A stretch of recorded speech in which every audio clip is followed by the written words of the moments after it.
Good morning sa ating lahat mga kaibigan. Andito na naman tayo sa ating usapang magmamanok po.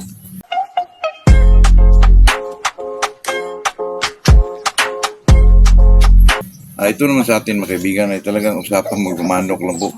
Ito pong pag-usapan natin sa araw na to ay itong tungkol sa carbo loading po kasi may tumatawag sa akin kagabi, nagtitext lang. Sabi niya, boss, ano bang maganda gawin sa yung carbo loading po? Sabi ko sa kanya, ano lang yan boss, crack corn lang. Sabi niya, boss, di ba masama yan sa kasi mainit daw yung panahon.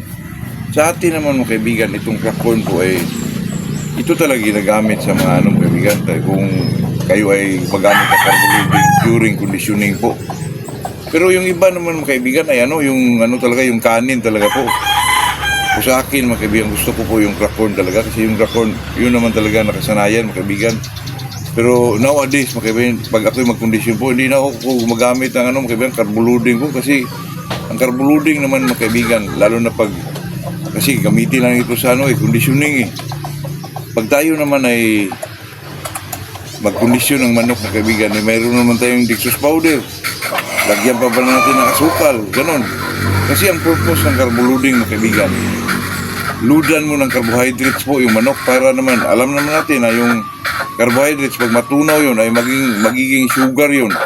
Magbigay ng enerhiya sa ating mga manok po. Kaya yun ang proseso dyan mga kaibigan, na mag-carbo loading tayo sa ating manok para makatulong sa kanilang energy po. Yun lang naman mga kaibigan, wala na pong iba po. Pero pag tayo kasi makarinig tayo ng carbo loading, ganon, parang iba na yun sa ating mga kaibigan, sa ating pandinig po. Pero yung carbo loading mga kaibigan, ang talagang hinahanap dyan ay sugar lang po. Yun lang talaga mga kaibigan. Pag naman, ang dati nung mga kaibigan, kahit mainit yung panahon, basta magbigay ka ng carbo loading, pwede na rin yun kasi pag matunaw yun, maging sugar yun, ay magbigay ng energy yun sa ating mga manok po. Pero ako ngayon mga kaibigan, pag mag-condition ako sa manok, hindi na ako gumagamit ng carbo loading mga kaibigan, kasi dati, katulad din kay Sir Biboy, 5 days before the fight, magbigay siya ng carbo loading. Pero iba yung kay Sir Biboy mga kaibigan, kasi sa first 5 days before the fight, ay bigay niya 50 crack corn, 50% na pellets po. Tapos pagdating ng 4 days, na yun mga kaibigan, mag 3/4 na yung crack corn, saka mag 1/4 yung pellets, hanggang sa all crack corn na lahat mga kaibigan. Pagdating ng di-fight, hindi ko alam kung yun, di-fight na ba or 1 day before the fight, puro pellets na mga kaibigan ang binigay po. Yun ang tinatawag na carbo loading mga kaibigan. Kung sa akin mga kaibigan, hindi na po ako magawa ng ganun mga kaibigan, na mag-carbo loading pa, kasi may mga manok kasi mga kaibigan, pag inibaw yung kinakain niya during conditioning, hindi na kumakain po, baka masira lang yung ating conditioning dyan mga kaibigan. Ang pinaka-the best dyan, para haluan na lang natin ng yung sugar, para automatic ngayon. Mayroon naman dextrose powder. Kasi mga kaibigan, ito kasi mag-conditioning ka, gusto lang nilang mag-carbo loading kasi gusto niya matunaw na yung carbohydrates sa ilalim ng katawan ng manok, mag-produce ng sugar, glucose, para makapagbigay ng enerhiya sa ating mga manok po. Yun lang naman ang habol dun mga kaibigan. Kung pagpakinggan mo kasi carbo loading, para ba lalo na pag baguhan ka, para ano bang proseso dyan, ano bang gawin dyan? So sa atin dyan mga kaibigan, totoo lang ito mga kaibigan pwede nang maghalo automatic sa pagkain mga kaibigan ng yung central na sugar mga kaibigan. Yun na po. Kasi pag mag-carbo loading ka, may mga ibang manok dyan, pag iba yung timpla ng pagkain, hindi na kumakain po, baka masira lang yung conditioning mo kaibigan, napakatagal na. Kasi conditioning naman 21 days. Ang iba naman mga kaibigan, mag-conditioning days ay 30 days mga kaibigan, 1 month. So sa akin mga kaibigan, eksakto talaga yung 21 days mga kaibigan, kasi mag-ano kayo pa dyan mag-pre-con ka pa dyan, pre-conditioning mga kaibigan, for 1 month, di okay na yun. Ito naman pre-conditioning mga kaibigan, ang purpose yan ay pasanayin yung manok kung ano man yung mga pinapakain nila, o ano man yung mga mental conditioning na ginagawa. Mental conditioning mga kaibigan, example, yung manok mo, sanayin mo sa kulay na ganito, o sanayin mo sa mga off-colors na manok. Yun lang po. Ang iba naman, ilagay lang sa karton para masana yung manok na nasa loob na ng karton, kasi pag nabaguhan daw yung manok, liksi, kilos ng kilos sa loob ng karton ng manok, mga kaibigan. Pero sa atin man dyan, mga kaibigan, doon lang ko nakarinig dyan sa mga big time. Pero sa tayo magigilid boys, mga kaibigan, kung masalit yung mga 3 weeks, hindi naman yung manok, mga kaibigan, hindi naman yun kilos-kilos sa loob ng karton po. Pero yun din sa kanila, mga kaibigan. At saka ang pinaka-the best doon, pag magbitaw ka ng manok, yun talagang handler ang magbitaw po. Kasi yung manok, mga kaibigan, malakas yung pangamoy niya eh. Pag iba yung magbitaw, tapos hindi yung handler, baka uneasy yung manok, hindi mag-perform ng maayos po. Kaya kung ikaw ang nagkondisyon ng manok, ikaw talaga ang magbitaw sa manok po. Kasi mga kaibigan, kadalasan po ang handler, yun talaga ang magbitaw ng manok eh. Kasi ang manok, mga kaibigan, malakas yung pangamoy ng manok. Kaya nga, wala silang tawag nila ay wala silang taste buds, mga kaibigan. Sabi nila, wala daw taste buds sa manok. Pero pag pinakain mo na, lagyan mo ng mga kaibigan, yung yogurt, suyupin talagang hindi ka makapaniwala na walang taste buds mo. Ibig sabihin, nasarapan yung manok. Pero tayo ay sunod na lang sa mga eksperto po kasi sabi na wala talagang taste buds sa manok. Siguro wala talaga. Kaya yun po, mga kaibigan. Yun lang ang masabi ko about carbo loading, mga kaibigan. At saka number 1 naman ito, mga kaibigan. Haluan mo ng sugar yung sugar automatic na po. At saka kung hindi naman, mga kaibigan, rakon, baka komportable yung manok mo sa kanin, mga kaibigan. So ako, mga kaibigan, kanin. Hindi ko magbigay ng kanin po kasi dati, mga kaibigan, lalo na pag medyo mawalan tayo ng budget, kanin pakain natin si manok. Parang kantsawan tayo sa kaibigan, luto na yung pinakain mo. Sa Bisaya pa, luto yun mga kaibigan, kanin sa Tagalog. Luto, wala ka ng bang budget. Pero ang nag-una dyan, mga kaibigan, yung carbo loading ginagamit ay kanin, ay si Jap Gagalak. Totoo yan, mga kaibigan. Nagulat nga ako, mga kaibigan. Kasi, lalo na sa social media, makapanood yung medyo teenager.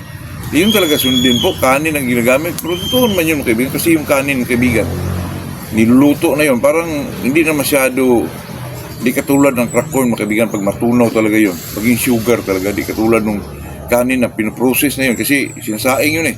Linuluto na, may sabaw na yun. Parang mawala na siguro ng bisa yung sugar doon, mga kaibigan. Di katulad talaga ng crack corn na ay talagang anuhin yun sa ilalim ng katawan ng manok. Doon talaga matunaw yun. Doon talaga lumalabas yung tinatawag na sugar, mga kaibigan, o glucose po, na nagbigay ng enerhiya sa ating mga manok. Yun talaga, mga kaibigan. Kaya sa akin, na-prefer po ako sa crack corn, mga kaibigan. Kasi yung kanin, mga kaibigan, narinig ko lang yan kay Jap Gagalak eh. Yung kanin, wala nang problema yun kasi carbohydrates din yun. Pero sa akin lang paningin, o pananaw dyan, pagkanin kasi, mga kaibigan, parang pinoproseso na yun. Niluluto na yun, sinasaing na, parang nilagyan ng sabaw na. Baka mawala na yung sugar doon. Mayroon siguro, pero kunti na lang siguro ang percent ng glucose doon. Di katulad ng crack corn, mga kaibigan, na talagang tinutunaw talaga sa ilalim ng katawan ng manok. At talagang magbigay talaga ng enerhiya yun kasi maging sugar talaga yun, mga kaibigan. Ayun lang talaga sa akin lang din po, mga kaibigan. Kasi itong manok naman, mga kaibigan, pag medyo talagang komportable at saka malakas talaga kumakain, kahit mag-carbo loading ka man o hindi, basta madali lang matunawan yung manok, ay talagang may mga palo at saka bulto talaga yung katawan ng isang manok ko. Kaya ako, mga kaibigan, pag mag-breeding ako, tingnan ko talaga yung broodcock o inahin ko na talagang malakas talaga kumakain, mga kaibigan, nagmamakanilya talaga po. Kasi pag nag-breed ka ng yung inahin mo, medyo malamya kumakain, hindi masyado malakas. Yung lalaki naman, magmana yun sa mga offspring nila, mga kaibigan. Kaya doon ka doon ka mawalan din ng gana, mga kaibigan. Kaya sa akin, mga kaibigan, pag manok yan na madaling matunawan, malakas matunawan, ay talaga makitaan mong maganda talaga yung hugis ng katawan po. Kung ano ibigay mo dyan, makrak corn mo yan o saging mo yan, kakainin talaga. Ay talagang bumubulto yung katawan ng isang manok po. Yun ang kahalagahan, mga kaibigan, ng magamit ka ng broodcock na medyo maganang kumakain, yung inahin maganang kumakain. Naku, walang duda, mga kaibigan, yung mga offspring dyan, lahat dyan, talagang kumakain ng tudo po. Kaya yun ang hinahanap ko, mga kaibigan, sa isang manok na gamitin natin pang broodcock o pang broodstag man. Kasi walang duda yun, mga kaibigan, talaga yung mga napudos yan, ay talagang malakas kumakain po. Kaya sa atin, ganun lang talaga yung mga kaibigan, observan tayo.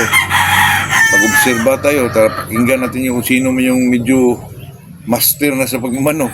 At saka kung ano yung mga nagustuhan natin yun, ang kunin natin. Pero yung hindi naman tayo medyo kampante sa pamaraan na yun, ano lang natin dyan sa gilid, mga kaibigan, baka dumating ang panahon ay magagamit din natin yan po. Kaya sa atin, mga kaibigan, kung sino mo yung mga vlogger na tungkol sa pagmamanok, hindi natin ibas, mga kaibigan, baka makatulong pa yan sa atin po. Kaya sa akin dati, mga kaibigan, yung sa Mindanao, bata pa ko, nahirapan talaga ako, mga kaibigan, kahit sa lang ng yung sipon ng manok, mahirap. Ang dami ko nang na-try dyan, mga kaibigan, yung mga chloramphenicol, yung mga dati pa, yung mga penicillin na injectable na powder, lagyan mo ng yung parang dilute na water, mga kaibigan. Yun ang i-inject mo. Hanggang ngayon, mayroon pa, mga kaibigan, yung tinatawag nilang penicillin po. Pero napaka-effective din, pero ang problema doon, mga kaibigan, pag inano mo doon sa sirens, bumabara yung powder doon sa hindi mo na magamit po. Yung mga chloramphenicol, palito yung mga mga kaibigan, yung mga amtil, pero iba lang yung pero sa katagalan kung nagamot ng mga ganyan, lalo na pag ang manok ay makainom sa tubig na nainitan po, nako, ang tagal malunasan dyan, mga kaibigan. Ang pinaka doon, mga kaibigan, Duxilak lang talaga. Parisan mo ng Peristat o Tito's 500 po, yun lang. Kasi ang kaanuhan sa Duxilak, mga kaibigan, kahit i-cord mo yan, iba yung sinisipon ng manok, itangkal natin, mga kaibigan. Pero yung nakaduksila ka, lang yan, naka-cord lang. Painumin mo dyan na tubig na may Peristat. Pagkatapos kumain ng umaga, painumin mo ng Duxilak. For 7 days, mga kaibigan, pati halak po, kung may halak man, talagang mawala po. Yun lang, mga kaibigan, kasi kung itong magmamanok tayo, ang number 1 na dyan, mga kaibigan, yung sipunin talaga yung manok. Yung sipunin yung manok mo. Yung may sipon talaga, mahirap yan gamutin, lalo na pag baguhan ka. Kasi ang mauna mong sa isip mong kaibigan, amtil. Chloramphenicol. Yung mga tablita na yan, mga kaibigan, pabalik-balik yung sipon ng isang manok, lalo na pag painumin mo ng tubig, nako. Di mabuta ng 3 araw, mga kaibigan, nandun na naman yung sipon po. Kaya, pati ikaw, may stress ka, mga kaibigan. Yun lang po. Yun lang ating share, mga kaibigan, about carbo-loading. Yun lang po. Na talagang sa akin, crack corn lang, mga kaibigan. Yun lang ating share sa araw na to. Magandang umaga sa ating lahat.